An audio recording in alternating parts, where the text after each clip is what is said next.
Good evening, good evening. Welcome to tonight's edition of Thursday with Jamila. As you all are coming in, do me what I would always ask for you to do: like and share this post. I'm really looking forward to tonight's conversation. I'm playing a song that my mother used to sing a lot while I was growing up, and I never called it by the right title, but it's just been a song that has really been weighing heavily in my spirit this week, and I just wanted to share it with you as an introduction. If you're not familiar with the song, it is called He Looked Beyond My Faults. Um, I always used to just call it another rendition of Amazing Grace, which is probably why I never could find the song when I was looking for it. But thank God for Google. You can type in lyrics and the song that you're looking for will pop up. So tonight, we want to dig into grace. And I think that this is a befitting song because He looked beyond all my faults. Yes, I loved her rendition too. And he saw my needs. Isn't that amazing that we serve a God that will look beyond our faults and still see and meet a need? That's amazing. This is my favorite part of the song. After this, I'll get right into the listen. Listen. To go. Why? To feel the crown. Yes, she is a musical genius to me.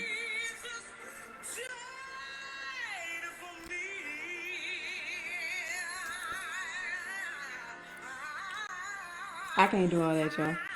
I can sing, but some stuff I leave to the people who can do vocal acrobatics. That is not my ministry. Good evening, and welcome to this week's installment of Thursday with Jamila. I want to jump right into it tonight. We are talking about this thing called grace. And I was torn between calling it the grace factor and calling it this thing called grace. Nevertheless, the premise of tonight's topic is going to be on the importance of grace, why we need it. And I think in order for us to really hone in on why we need it and why it is so effective, I think we first need to define what it is. And so, for tonight's working definition of grace, I'm going to define it as grace being love of God shown to the ungodly or the unlovable. I'm sorry. Let me start over. For tonight's working definition, I want to say that grace is the love of God shown to the unlovely. It is the peace of God given to the restless, and it is the unmerited favor of God. Most people, when we hear grace, we go straight to the unmerited favor of God, but there's so much more to it. And when we think about it, love to the unlovely, that's really something that I think you got to sit in God's position to do oftentimes, and to give peace to the restless. There's so much that is encompassed with grace. Another person defined it as it is free sovereign favor to the ill deserving. That was defined by B.B. Warfield. Another definition that I found by John Stott was that grace is love that cares, and it stoops, and it rescues. And I think that might be one of my favorite definitions to date, because when I think about grace, it cares, and it cares enough to stoop from its seat to rescue who? The unlovely, the restless. It stoops to rescue us. And this concept is really, in my opinion, probably one of the more challenging concepts to wrap our minds around, because it's so beautiful. Sometimes it feels like it's unattainable. Grace seems like it's something that's far off and it's reserved for a particular prototype. But grace is really something that pushes against the understanding of what is considered fair and deserved. Because when we think about grace, it's a lot easier for us to see that we should be the benefactors of grace. But it's more challenging when we have to see other people benefit from grace, when we feel that they are ill deserving, or that they have done something to us that we feel they have yet to be punished, or to receive their dues for. And so when we see those individuals walking in grace, sometimes grace then becomes something that's harder for us to wrap our minds around. But we have to understand that grace is something that is extended to all, and that's God's gift. Do we realize that? Like, grace is God's gift. And when we think about it, it is his uncoerced, persuasive, and extravagant definition or demonstration of care and favor. This is God going beyond the call of duty for those that he loves. And just because we don't like them doesn't mean that God doesn't love them. And since we are all created in his image and his likeness, if he has created them and he has called them into the fold, then they too can be and will be the recipient of his grace. And the reason I really wanted to talk about this is because I see so many people struggling, and they feel like, if I don't check all the boxes and if I don't get everything right all the time, then God's grace won't reach to me. And I feel that sometimes we are presented with a to-do list of all of the things that we cannot do, and we forget to live an abundant life that is accompanied with grace. And if we would just understand that God loves us and he apportions grace necessary for us as an individual, I don't think that we would have to live in this fearful state, oh, that God's going to be mad at me and that he's going to shun me or he's going to push me away. And if we would just really get into the understanding and the knowing that God truly has our best interests at heart, and he has pinned the details of our day with our humanity taken account for, I think we could live a little bit more holistically, and we could walk more freely, and we could breathe knowing that I am who I am and he loves me as I am. And in knowing that, we give ourselves the space necessary for our growth and our development, right? If we think about when a child is learning to walk, our expectation is not for that child to go from a crawl to a run. Our expectation typically is for that child to go from a crawl to a wobbly stance, to then a firmer stance, to then maybe taking one step and then taking the next step. And we are giving that child what? Growth opportunities for them to reach their highest potential. God does the exact same thing with us. And so when we're coming into the fold, he's not expecting for us to be at this esteemed level of knowledge and wisdom and those things. He's expecting for us to go from a crawling position to what? A wobbling standing position to then a firmer standing position, and then we can walk and then we can run. And so you have to understand that child probably falls quite a few times before they learn how to have that firm stance. And so we too will fall in getting to know what our purpose requires of us. We will falter in this walk, but there's still a grace that is available to us, and it's a gift, and it's God's extravagant demonstration of his love and his favor for each and every one of us. And so I want you more than anything to let go of self-condemnation and this idea that you have to measure up to this lofty idea of a person to be the recipient of grace. Am I giving you license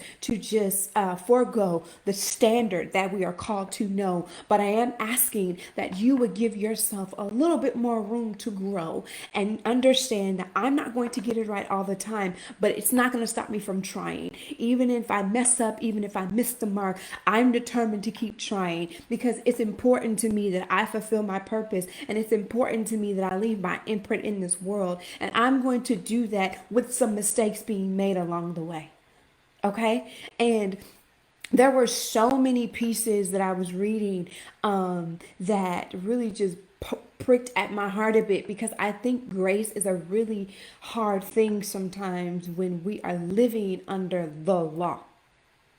And when I say that, I mean we live under this rigorous mentality and this rigorous lifestyle that really doesn't give you the freedom to be. It is, you're trying to make sure that you're a rule follower and you're not actually fulfilling purpose. You spend all day trying to understand, did I do this? Did I do that? Did I do this? Did I do that? Hoping that by checking the boxes, it's going to give us some points in heaven. Like it's going to up our scorecard. No, if we're not living purposefully, then we're living in vain, in a sense. sense. Okay. So let's take a minute to just step back, right? And grasp that God's grace is good. And if we will believe in him and understand that his grace is as present as his presence, it really starts to free us up to live in a way that we can open up our hands and receive the gift that he's trying to give us. Okay, when we're no longer concerned about whether or not we will be accepted or if we're good enough to be the recipient of grace, and just take advantage of the grace given to us, and we really shift our mindset into understanding that the grace that's being given to me isn't so much about me, but it is about the giver of the grace, because he loves me so much, because he has called me for such a time as this, because his hand is on my life, and there's so much more yet that I have to accomplish, and he's gracing me for that. And so if I really understand and hone in on the fact that the gift of grace is more about the gifter of it than the receiver of it, it really shifts the mindset, right? Because now it's no longer hinged on who I am or how I measure up. Grace is as good as God's name. It's as good as his merit. It's as good as who he is. And I don't have to vie for it. I don't have to render talents and gifts and monies for it, because it has nothing to do with me and everything to do with the one who's giving it to me. Does that make sense, you guys? And so I really want us to think about that in this season, because so many people that I know are trying to fulfill works to be the recipient of something that has absolutely nothing to do with them. And it has everything to do with the gifter of the grace. Okay? And accepting God's grace really helps us identify who we are in him, and it leads us to selflessness. It really helps us look to him and see that there's something in me that you recognize and you want to see it reach its full maturation. And if I just continue to accept that today I'm standing, I may not be sprinting, I may not be taking 5 million steps, but God, I'm standing. And because I have accepted the gift of grace, I've been able to move from the pit of my sunken place, my sitting, to now standing. And I'm beginning to see who you see in me through you, because who you see in me through you is really a reflection of you. And so you love me enough. You care for me enough. You are a father who truly has his child's best interest at heart. And I'm going to accept this gift. I'm going to accept it. And by accepting God's grace, I accept his identity for me. I accept who he says I am. Why do I say that? Because at this point in the venture, we're seeing ourselves as he does. And we're seeing ourselves as worthy of what he wants to offer. And that, I think, is challenging, because we're typically feeling as if grace isn't available to us because of our errors, because we've not gotten it all right. And I know I keep drilling that part home, but that is really the barrier that keeps a lot of us from accepting grace. It's because we feel that we haven't done enough to receive it. You will never do enough to receive it, because it wasn't meant for you to work for. It was for you to accept. Okay? And when we accept grace, then we do away with the notion of karma. Why? Because karma says that whatever you put out is what you're going to get. And sometimes we don't put out the best things. Okay? Karma says it's going to come back around, and whatever you did that was terrible is coming back to you. That's not what grace is. Grace goes above mercy. Mercy blocks what you didn't deserve. Or what you did deserve, I'm sorry. But grace goes even beyond that. Okay? And so you are loved and you're fully known, and there is a grace that is upon your life that you can stop feeling like you need to work for. Rest in the truth of the gift, right?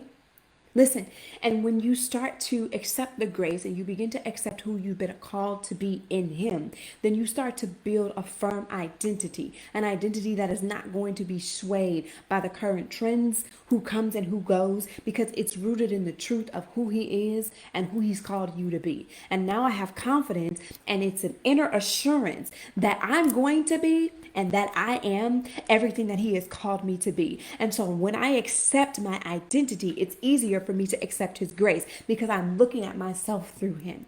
Okay. And I'm not just going off of feels, and I'm not just going off of emotions. Yes, there's Bible for it. If we go to Titus 2, beginning at chapter 11, it says that for the grace of God has appeared that offers salvation to all people. It teaches us to say no to ungodliness and worldly passions. It is to live self-controlled, upright, godly lives in the present age, while we wait for the blessed hope, the appearing of the glory of our Lord and Savior, Jesus Christ, who gave Himself for us to redeem us all from wickedness and to purify Himself a people that is His very own, eager to do what is good.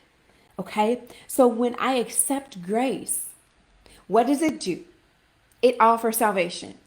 Okay? So this is why I'm saying your works is not the prerequisite of the grace. Grace offers us salvation, and then grace teaches us to say no to ungodly and worldly passions. That is what grace teaches us. But it's hard for a teacher to teach you something when you will not come to accept the lesson or even hear the lesson that they've come to render. This is why we've got to get to a place where we can accept grace, because we feel like we need to work for grace, and that's not what the scripture is saying. We've got to accept it. Why? Because now it's going to offer us salvation. It's going to teach us to say no. It's going to help us to live self-controlled, upright, godly lives. These are the causes and effects, if you will, of grace, right? And so for us who feel like I need my checklist, Jamila, I need to be able to mark off that I did XYZ, I got to do this, I got to do that. That's not what grace is calling you for. Grace is saying, let me come into your life and gift you with what you are going to be the recipient of simply because of who you are. And then when you accept my gift, I'm going to be a teacher to you. I'm going to be a helper to you. And as I'm teaching and as I'm being a helper, then you develop. And as you develop, you begin to understand what it is you need to be saying no to, what it is that you need to be turning away from. Because I've given my life as a redemption for yours, so that you can be a purified people, so that you can be eager to do what is good. So accept what I'm giving you, because it's going to help you lead a fuller life, and it's going to help you live a life that's rooted in an identity that is true, that you are not working for, but that you're living from, because who you were and who you were purposed to be, that was already predetermined before you got here. So accept the identity that you already came here with. Accept the grace that I want to give, the extravagant demonstration of my love and my favor. Accept that from me. And then let me be a teacher to you. And I want to hone in on that part, because I feel like one of the pitfalls that I see people facing when they're coming into Christianity, if you will, is they're met at the door with this list of all the things that they need to be. Okay? And sometimes that list feels a little overwhelming, and some of the requirements seem very unattainable, especially if they're in areas where you're struggling. Okay, and you're trying to be a better human, you're trying to be a better citizen, if you will. And then you get this list of all these things that don't do this, don't say there, don't wear this, don't do this, and it's like, okay, all right, what can I do actually? How do I live? Because I've got all these don'ts, and I've got all these rules, and I've got all these restrictions, right? But I don't know what happens sometimes if what if I missed the mark on that one? Am I no longer considered saved? Does salvation, does my crown of salvation or whatever robe of salvation then removed from me, and now I'm back to ground A? Like, is there a grace period? Is there a performance period where I'm in developmental period? Like, what does that look like?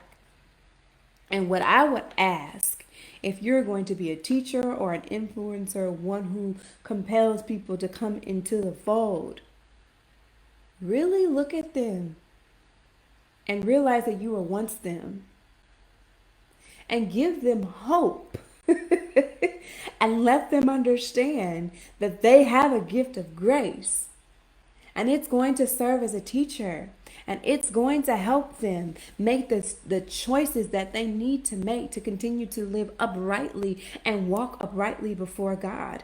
And they are no less worthy of God's grace than the person looking them in the face. And I think if we could just really help people to understand that and help them to cultivate identity that is rooted in love and compassion and purpose, how much better off would we all be? Because we all need it. And as I said previously, it's a lot easier for us to accept the concept of grace when it's personalized.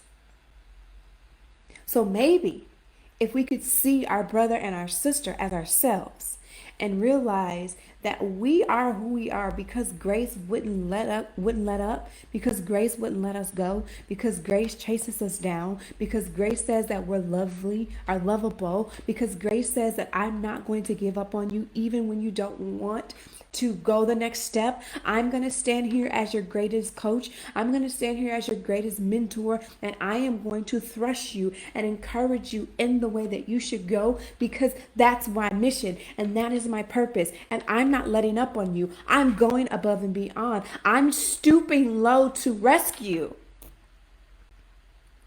What if we were better models of that? What if we were better communicators of that so that people would find that, you know what? I'm not going to be shunned and turned away because I didn't get it all right on the first try. There is something that has been apportioned to me that's going to allow me to stay in the fold. And there is something that is going to stick close to me until I reach that level of maturity and then graduate to the next. There is something that is going to comfort me and let me know that I am still worth it, that I am still worthy, that I am still his own. There's something that's being gifted to me, and all I need to do is open the package. Can we be better communicators of that? Can we take a vow to do that? Because so many people need to hear it. So many people feel like they can't walk this walk because they are going to fall, because they're not going to get it all right. They're not going to always say it all right. They may not show up in the way that we're expecting them to, but goodness, they are eager and they are hungry and they want something better than what they have. But if what we're giving them is going to feel like a death sentence, why would they accept it when they're already bogged down, when they're already feeling defeated, or when they're already feeling hopeless? We have to give people what is going to help turn the tide. And the message of grace is one of those things. It's talked about a lot more in the New Testament, and Paul is one of the greatest writers of grace. If you're looking to dig deep into this particular study and you need someone to point your as a point of reference, Paul is a great one. Paul is an awesome writer. He wrote about a third, if not more, of the passages on grace.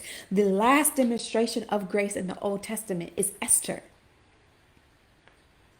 Esther being one of my favorite Old Testament passages, because Esther represents that you can be adopted, you can be cast away, you can be a no name if you will, and still inherit the highest honor. Because what you're purposed to fulfill has a measure of grace that's going to help you accomplish it. Esther was one of the greatest demonstrations of grace, and perhaps she was appointed for such a time as this, and perhaps she was elevated for such a time as this, and she didn't forget where she came from. Did she toil with it? Yes, we all do. Sometimes when we get into a position of influence or we get to a position of power, we struggle with where we come from. We're trying to figure out how far back we may have to reach to convert or pull our brothers forward, and we toggle and we struggle with it. Never forget that we all have come from some place.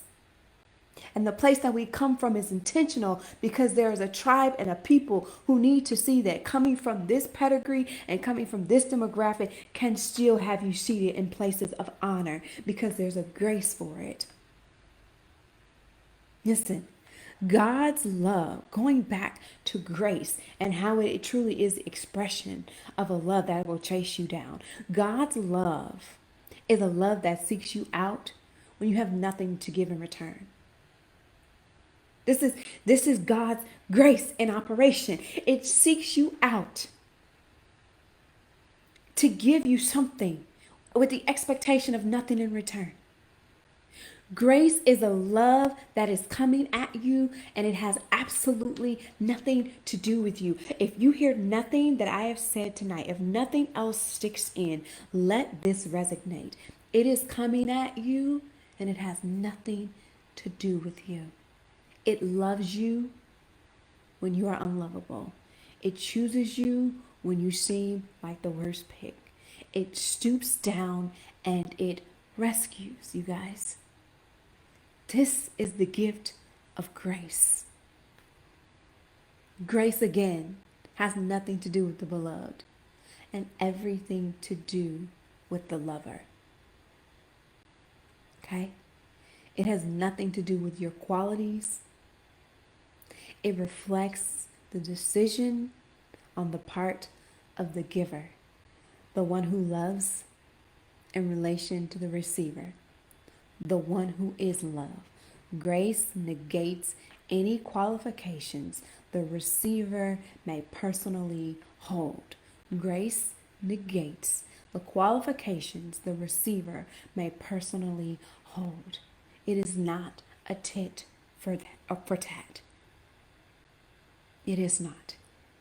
Grace is the gift given with the expectation of nothing in return. And in our closing, I want to say this. We are most equipped to accept grace when we look through it through the lens of love and not shame. We are better positioned to be the recipients of grace when we look through it through the lens of love and not shame, because shame will always make us feel like we're going to come up short. It makes us feel unworthy. It makes us question why a love would be so defiant to chase me down. It's going to make you toggle and it's going to make you resist it because you're going to say, nope, you have the wrong person. Couldn't be me. I don't qualify. But what did I just say? Grace negates the qualifications of the receiver. Grace doesn't care what you have to offer. It just wants to know, will you accept the gift that is being freely given? Will you accept the sovereign gift of our God? Will you let it be your teacher? Will you allow it to be your helper? Because what happens with grace, the gift of salvation, okay? So let's find a way to, one, accept it for ourselves and live in grace. Really, it's a beautiful place to be when we learn to live in grace. And when we learn to do that, we can communicate it better to those who need to hear it. Because we'll be walking in it, right? At that point, I'll be walking in the fruit of grace. I'll be walking in the peace that grace is giving me. I'm no longer restless because I have the gift of peace through grace, right? And I can smile and say that I am happy to say that I'm a Christian. I'm not bogged down by rules, by laws, by expectations set by man. But I'm living in the fruit and I am enjoying the gift that was given to me, the unlovable, the undeserved, the gift that was given to me that does not care what I have to offer in return. I willingly accept it. I'm going to walk in the truth of that. And for your journal prompt, I really want you to think about that. I am more equipped to accept grace when I look through it through the lens of love and not shame. And if you are not there today, I really want you to look at what are the barriers? What is causing me to reject or feel unworthy when it comes to grace? What makes me feel like grace isn't for me? Why am I trying to work for it? And maybe you've mastered it and you're saying, Jamila, I actually have this grace thing down. Great. How can you communicate it to others? How can you become a living expression of grace so that people can understand that this is something that is so important? We can't do life without it. We shouldn't. And we should be better communicators of God's grace to others. That's our homework. I also want to end with this saying, This will be the last installment of Thursday with Jamila until the latter part of March. I have some personal things that I have to take care of, which are going to restrict my social media presence. But I do pray that you all come back when I do return in March. I will be praying for you all as I always do. I don't take it lightly that you all choose to tune in and like and share the videos, and you send me your comments. I appreciate the support that you all have given.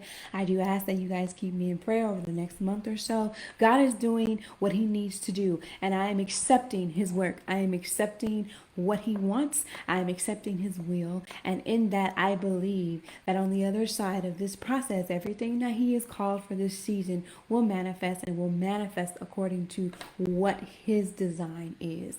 And I believe that for us all. So continue to keep me in prayer. I love you guys so very much. Have a good night. Bye bye.